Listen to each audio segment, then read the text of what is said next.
Hi guys, happy Friday. Today is Friday. Let's practice the days of our week in Irish. J Lewin, J March, J Cadine, Jerdine, J Hina, J Saturn, J Donny. Is everyone getting really good at those? I bet you guys are. How about our lovely French days of the week? Polly, are you ready? Lundi, mardi, mercredi, jeudi, vendredi, samedi et dimanche. Good job. And today is Friday. Jelly Friday, by the way, guys. So I hope you've got your little jelly ready for story time. And this week we've been chatting about what happened when life came out of the sea. The sea was so packed. The lovely fish and all the sea creatures, some of them started to develop lungs so they could breathe on the land. Like this little guy. Look at him coming out of the water for the first time. I mean, so cool. So they can breathe underwater and out of water. I would love that. I would swim all day with the dolphins if I could swim in the sea. So there's our first little amphibians coming out of the water. Can anyone remember Joe's favourite amphibian? A little frog. I love frogs. And our frog lays eggs called frog spawn. And frog spawn hatches and we get tadpoles. And tadpoles eat lots of pondweed and get back legs, front legs, shorter tail, froglet. Doesn't happen in a day. It takes a good few weeks. So hopefully we might get to rescue some this year. Our little, my favourite amphibian. You guys can tell me your favourite amphibian too.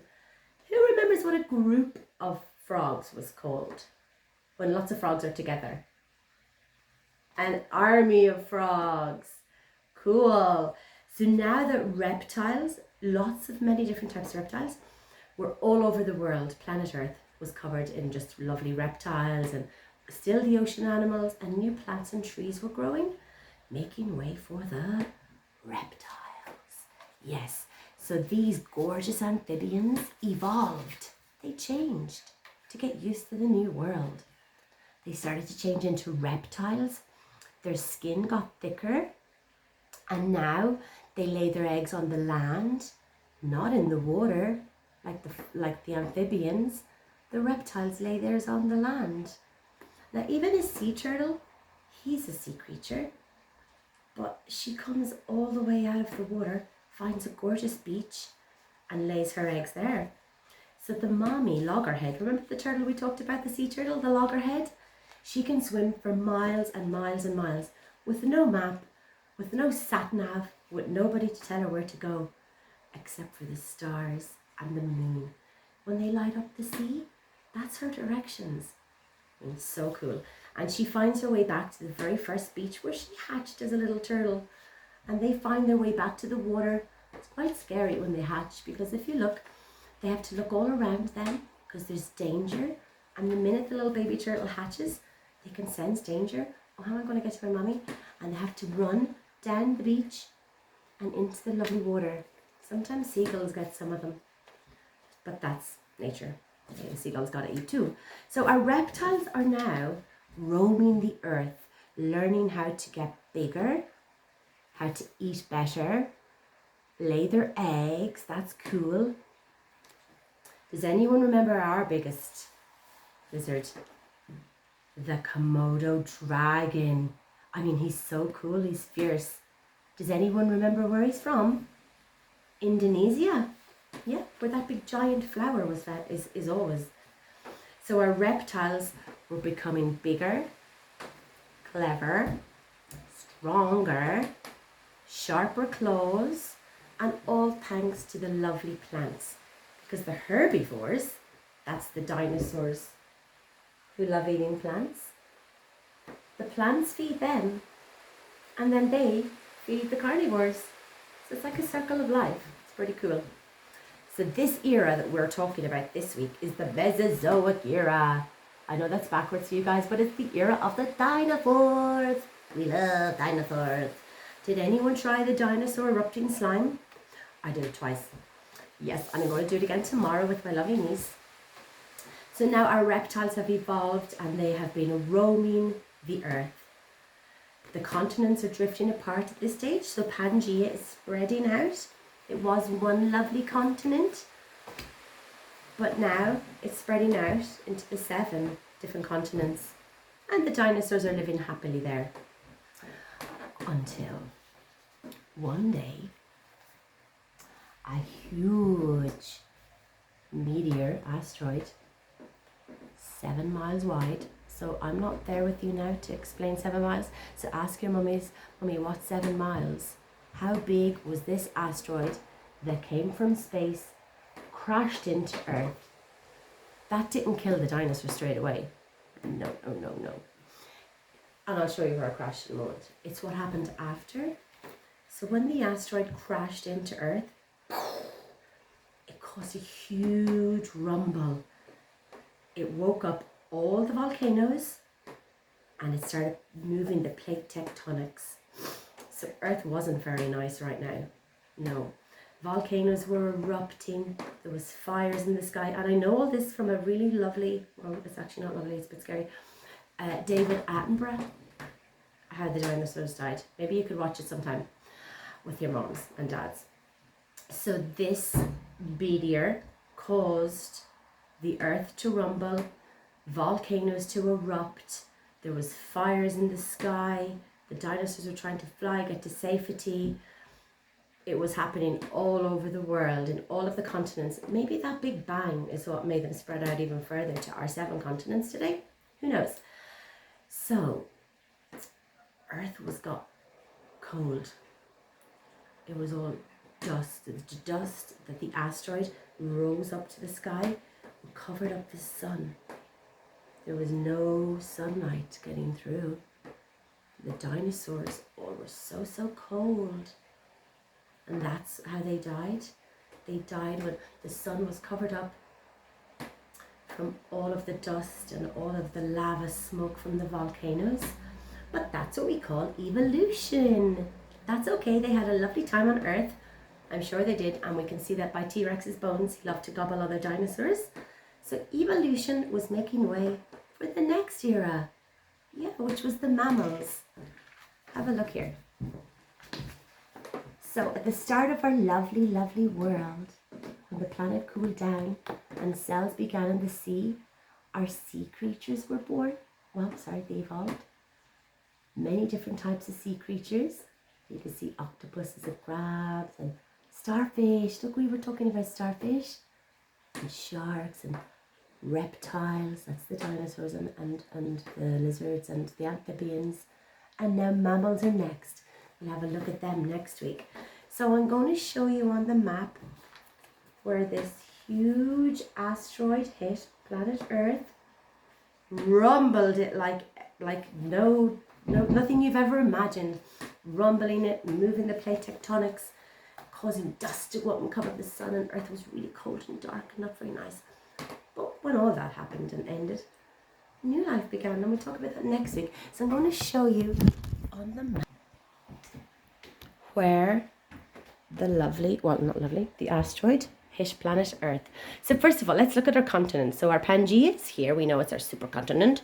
So look, that asteroid must have pushed all the continents apart to our 7. North America, South America, Europe, Africa, Asia, Antarctica. Don't forget Australia. So over here, guys, in a place called the Gulf of Mexico, here, that's where the scientists believe the asteroid crashed into. You can kind of see the shape of an asteroid. So that's where it crashed in, causing the huge rumbles in planet Earth, causing the continents to drift apart, because Antarctica is all the way down there now, when it was all joined on. Well, who can remember other countries we've talked about this week? Come on, let me test you guys on this cool map. Who can show Joe the biggest country, Russia, Where's Russia? If you're pointing up here, well done. Who can find me the second biggest country? Canada. Where's Canada? Where our beautiful polar bears live. Canada, the second biggest country. Now, there was a lot of bones found in Argentina, South America. Who can find South America? Easy peasy. And there is Argentina. How about our lovely first country to see the sunrise? New Zealand. Where's New Zealand? Lovely, lovely New Zealand. What about the Komodo dragon? He's from Indonesia. Who can find Indonesia? Looks just above Australia there. And there's like thousands of islands on Indonesia, but only 6,000 of them have people living on them. So that's kind of cool. And we also had a look at the Himalayan Museum in China. Where's that? Where's China? And we can find out where all those fossil of the dinosaur eggs are. China. Guys, you're getting so good at your countries. Remember a lovely India and its wee teardrop. So that's cool. Now, let's look at our lovely sounds. We could do A for asteroid, even though you have done A. We've done lots of sounds. I'm so proud of you guys. Who can tell Joe what this little thing is? He's a little frog. Who can find F for frog? Good job. Who can find Easy peasy for you guys at this stage. Fur. Fur og. Oh. We find Oscar orange. And our last sound in frog. G. Golden girl. Frog. Now our lovely, lovely shell from the Paleozoic era. Who can remember what two sounds make a sh sound? We got Sammy Snake and we need Harry Hatman. There we go. That's a sh sound. So we've got sh, L, E. We need to find E.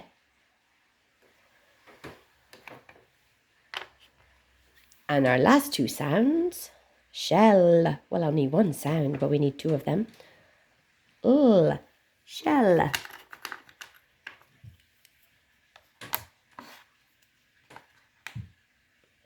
Sh, L, shell.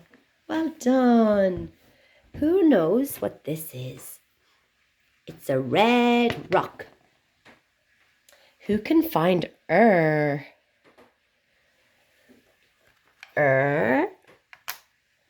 red. We need to sound out red. Eddie elephant. And our lovely dippy duck. Red. Now we need to find the word rock.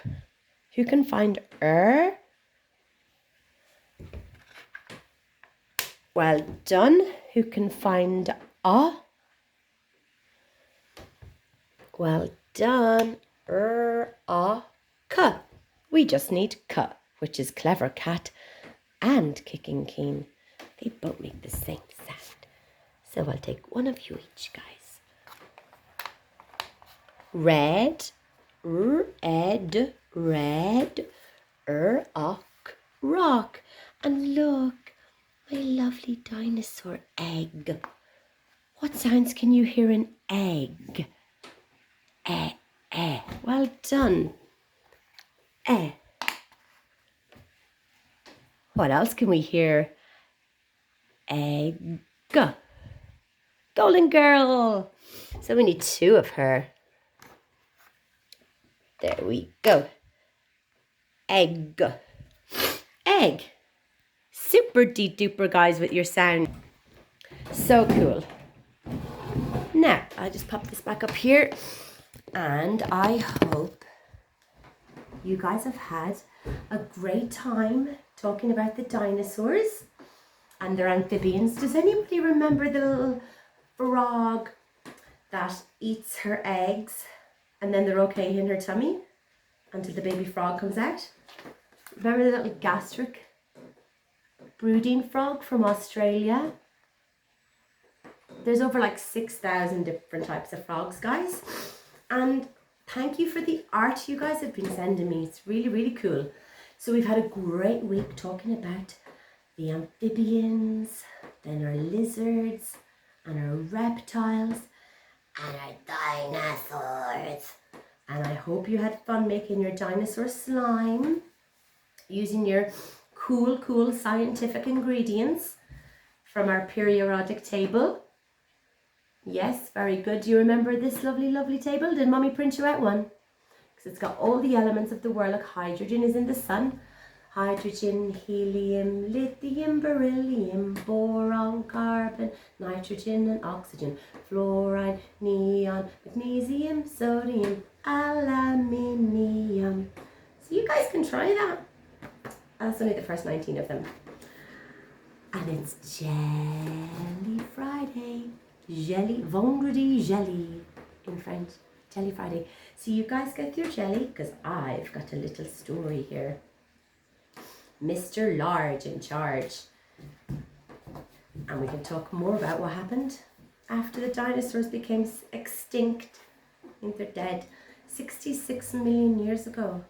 Yeah, that's a very long time by that asteroid in the Gulf of Mexico. I mean, so good. Well, not so good, but you know. So Mr. Large in charge. Story. Have you got your jelly?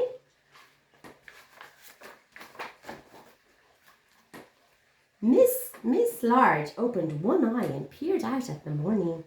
She forced open the other eye, dragged herself out of bed, and set off downstairs to the kitchen, where Mr. Large had kindly started making the breakfast.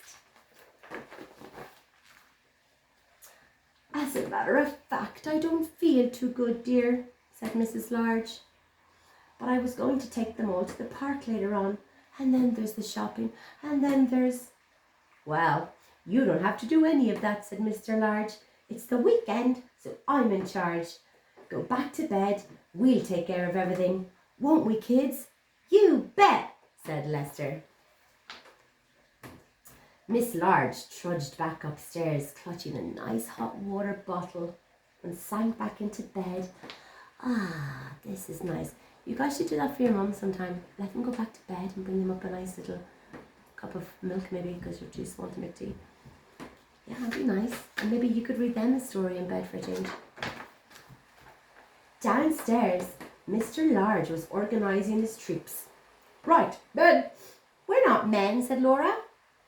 Oh, you know what I mean, said Mr. Large. Well, troops, he said. Come on, troops.